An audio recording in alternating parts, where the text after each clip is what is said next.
తెల్లవారే వెలుగు రేఖలా పచ్చ పచ్చ పచ్చి మట్టి బొమ్మలా అల్లి బిల్లి వెన్న పాల నురగలా అచ్చ తెలుగు ఇంటి పూల కొమ్మలా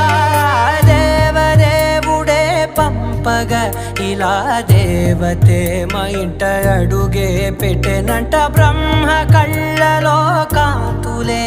మా అమ్మలా మా కోసం మళ్ళీ లాలి పాడేనంట.